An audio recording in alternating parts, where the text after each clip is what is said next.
Mas atau nama ngetop kamu Nayaka, kamu kan keturunan darah biru dari Kesultanan Surakarta. Terus kamu baru menekuni industri fashion baru 2 tahun ke belakang ini ya. Tapi sebelumnya kamu berkecimpung di dunia art, painting, fotografi juga nggak sih? Enggak ya, lebih ke painting gitu. Kalau saya ngebayangin ya, orang-orang istana, keraton gitu kan memang dekat dengan art. Tapi biasanya nggak semuanya gitu berani bisa keluar dari pakem hierarki kerajaan dan kemudian mengekspresikan dirinya untuk menjadi seorang, let's say, designer. Bagaimana dengan kamu, Mas? Sebenarnya bisa dibilang my artworks, my designs di fashion itu tidak terlalu mendobrak pakem ya, karena memang pakem-pakem tradisi dari Kasunanan Surakarta masih saya implementasi di artworks, di fashion design saya, seperti tidak memotong kain batiknya dan juga memakai batik tulis dengan pewarna alam, juga dengan color palette sogan coklat yang memang identitas Solo. Jadi sebenarnya kalau secara fondasi, secara kerangka untuk busana-busana desain saya itu tidak terlalu keluar dari pakemnya.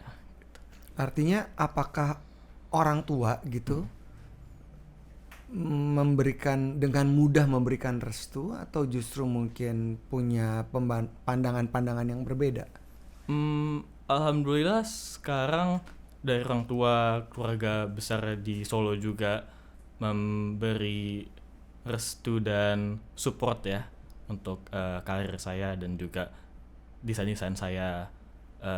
Setiap ada acara fashion untuk brand saya juga mereka datang untuk show their support dan juga untuk saya membuat karya-karya ini sebagai persembahan pengabdian untuk keluarga gitu. Wow.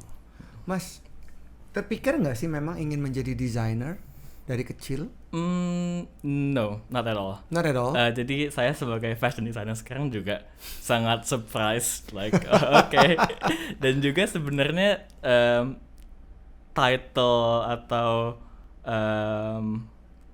occupation sebagai fashion designer itu sesuatu yang dikasih dari publik dan media ya. Like saya nggak terlalu consider myself as fashion designer, lebih ke seorang seniman yang happens to make his artworks di kanvasnya dan kanvasnya happens to be clothing gitu. Oh, itu yang ada di benak kamu. Jadi saya melihat busana tuh bukan sebagai sesuatu yang hanya dipakai, tetapi sebagai seni. Iya, karena kita lihat sebenarnya kan kalau kita duduk di taman misalnya ya, atau di tempat di mana banyak orang berseliweran lewat-lewat, sebenarnya kita bisa melihat, kita bisa mengidentifikasi pakaian yang mereka kenakan merepresentasikan dirinya, emosinya, dan mungkin juga dikaitkan dengan tempat di mana mereka bekerja dan profesi mereka tentunya gitu ya. Jadi kan itu adalah sebuah identitas sebenarnya. Iya. Dan kalau tadi kamu bilang bahwa ini adalah sebuah piece of art, karena kan art itu kan sangat bebas ya. Yeah. Tidak ada pakem-pakem tertentu. Setiap seniman bisa mengekspresikan apa yang ada dalam pikirannya gitu.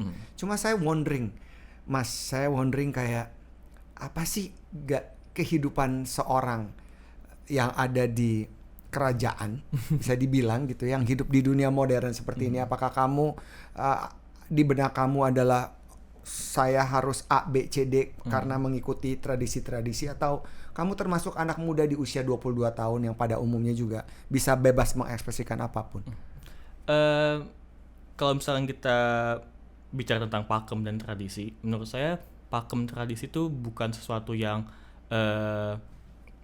menjarakan saya dan karya-karya saya, tetapi sebagai sebuah guidance, sebuah tangan yang meng-guide saya untuk merancang karya-karya saya. Jadi bukan sesuatu yang menghambat kreativitas saya, tapi sesuatu yang memfokuskan kreativitas saya. Dan untuk saya sendiri sebenarnya mulai interested ke budaya juga itu baru, karena sebelum high school, sebelum SMA kelas 11 itu saya sangat kebaratan banget.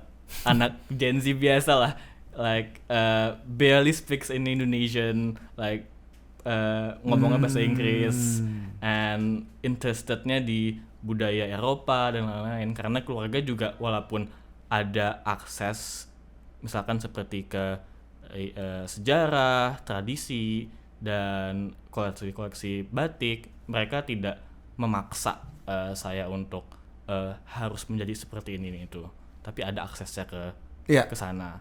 Jadi proses saya balik ke budaya itu juga sesuatu yang bukan dipaksa, tetapi sesuatu dari keinginan saya sendiri, karena waktu SMA saya merasa di satu titik itu sangat kebaratan banget dan sangat detach ke tanah, your culture. My culture, ya, kayak siapa saya ini sih, identitas saya tuh siapa gitu.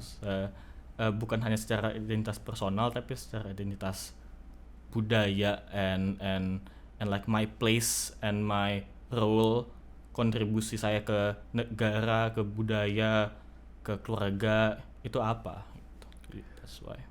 Kalau bertanya tentang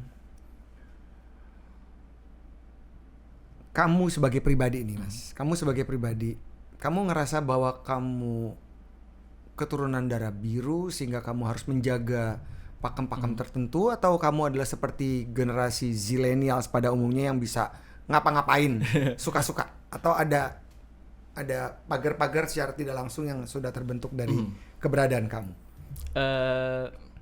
Kombinasi dari dua itu pasti ya. Oke. Menurut saya keluarga juga melihat kedekatan saya kepada komunitas anak muda sebagai sebuah aset, bukan sesuatu yang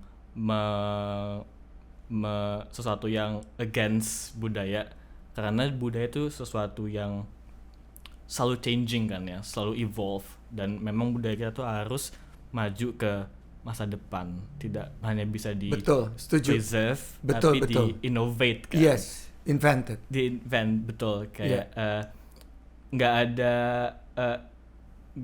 like apa poin kita ngepreservasi budaya kalau misalkan budaya itu tidak bisa diimplementasi di zaman yang sekarang kan. Bener. Jadi kuno banget. Jadi kuno banget, bener. Harusnya kita tidak terlalu fokus ke preservasi ya, tapi juga fokus ke bagaimana kita bisa membawa budaya ke masa kontemporer, ke masa sekarang tanpa meninggalkan identitasnya, value culture itu. Karena di bawah identitas budaya estetika seperti misalkan batik atau motif batik ada juga values, dan menurut saya yang paling penting tuh dari sebuah identitas budaya tuh value-nya, way of life-nya, bisa dibilang lebih dari estetikanya ya. Itu yang membedakan kita ke budaya-budaya lain, ke budaya-budaya barat. Kita budaya-budaya Indonesia tuh lebih caring about the community, kita ada gotong royongnya, dan ada sense of responsibility untuk contribute ke masyarakat dan ke budaya.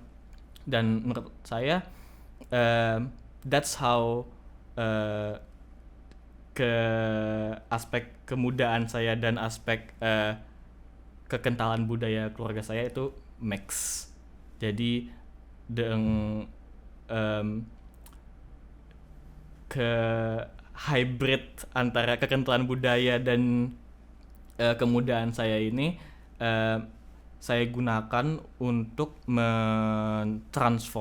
membawa budaya keluarga, budaya, tradisi saya ke masa depan dengan cara mengambil yang bagus-bagus dan merenovasi atau meninggalkan yang memang sudah tidak sesuai dengan zamannya. Mas, kayak ada nggak sih pergolakan tertentu gitu, misalnya kenapa gue terlahir harus dengan pakem-pakem seperti ini? Ada nggak sih kayak pertempuran dalam diri ya? Yang terjadi dalam, kan kamu masih muda sekali gitu, maksudnya karir juga baru mulai, ya kan ya? Terus terang, maybe sometimes ada rasa seperti misalkan melihat anak-anak di generasi saya yang lebih carefree ya, maksudnya bisa melakukan apa saja gitu ya, tanpa I think that's a blessing ya, kayak bisa melakukan apa saja. It's a blessing, yes. It's a blessing. Tapi menurut saya juga what I have, kekentalan budaya keluarga saya, it's a blessing juga, karena I think setiap orang di dunia ini mempunyai peran masing-masing, and peran saya memang untuk menjaga dan melestarikan dan membawa budaya keluarga yang sudah dijaga oleh leluhur-leluhur selama beratus-ratus tahun ke masa kontemporer, ke masa depan. Jadi konflik itu pasti tetap ada, tapi at the end of the day saya selalu remind myself, selalu ingatkan diri saya sendiri, kamu ini punya tugas gitu. Oh ya? Ya, saya ini selalu ngomong ke diri sendiri, kamu ini bagian dari tapestry yang sudah dibuat, dirancang selama beratus-ratus tahun, dan kamu mempunyai tanggung jawab untuk meneruskan tapestry itu ke masa depan. Oh ya? Dan I think semua orang have that role to play ya, maksudnya tidak harus lahir di keluarga kerajaan atau keluarga yang kental budaya. Menurut saya semua orang itu punya peran masing-masing dalam melestarikan dan menginovasikan budaya. I think at the end of the day, konflik itu yang membuat saya yakin bahwa saya ada di jalan yang benar.